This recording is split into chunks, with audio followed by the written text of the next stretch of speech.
بات یہ ہے کہ یہ جو ہے نا ان کے ساتھ آپ کہہ رہے ہیں مخالفتیں ہوئی. جی جی مخالفتیں یہ تو کچھ بھی نہیں اور میں کچھ بھی نہیں. صحیح بات.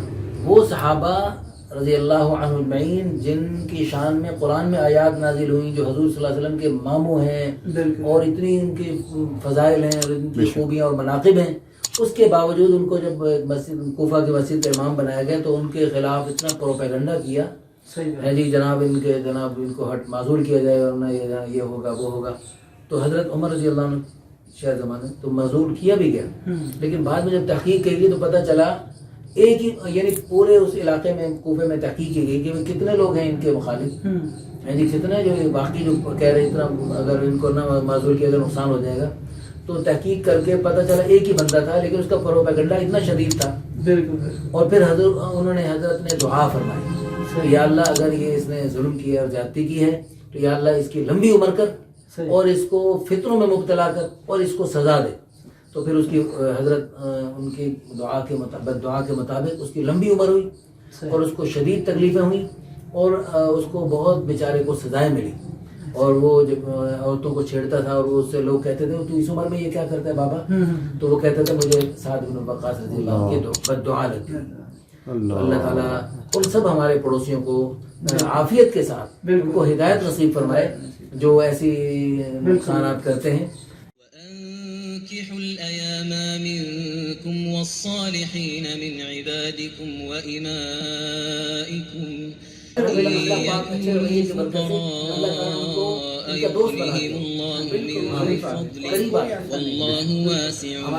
ان کو تو شاید یاد نہیں، نماز پڑھتے ہیں اب ایک دو میں نے دیکھے ان کو تو یاد نہیں جو اس وقت بہت بچے تھے.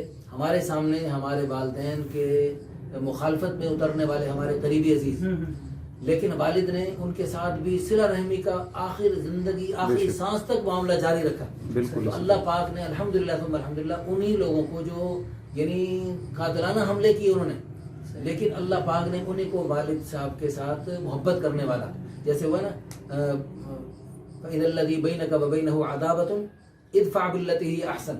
آپ ان کے ساتھ اچھائی سے پیش آئیں، برائی کا جواب اچھائی سے دیں. تو فَإِذَا الَّذِي بَيْنَكَ وَبَيْنَهُ عَدَاوَةٌ كَأَنَّهُ وَلِيٌّ حَمِيمٌ. وہ سخت دشمنیاں گہری دوستی سے بدل جائیں. تو الحمدللہ ایسا ہوا. تو الحمدللہ وہ دوست بن گئے. والد صاحب اب بھی ہمارے والد کے احسانات کو وہ یاد کرتے ہیں اور روتے ہیں. اللہ ہم سب کو بھی اپنے والدین کے نقش چاہت کے مطابق، بلکہ اللہ رسول کی چاہت کے مطابق صلہ رحمی کے ساتھ، محبت کے ساتھ دین کی خدمت بڑے پیمانے پر کرنے کی توفیق عطا فرمائے. اور آپ سب پڑوسیوں کو بھی جزائے خیر عطا فرمائے جو ہمارے والدین کی اس محبت بھری فضا کو لے کے چل رہے. ہمارے بھائی آصف کا بھرپور ساتھ دیجیے اور اس ادارے کو دن دگنی، اللہ دن دگنی نہیں دن 100 گنی اور رات کو 1000 گنی ترقی عطا فرمائے. اور اس ادارے کا فیض اللہ پاک دنیا کے کونے کونے میں پہنچائے، تاکہ جتنا زیادہ فیض پہنچے گا اتنا ہمارے والدین کو اور اللہ پاک ہمیں انشاءاللہ زیادہ اجر و ثواب عطا فرمائے. بالکل. آمین ثم آمین.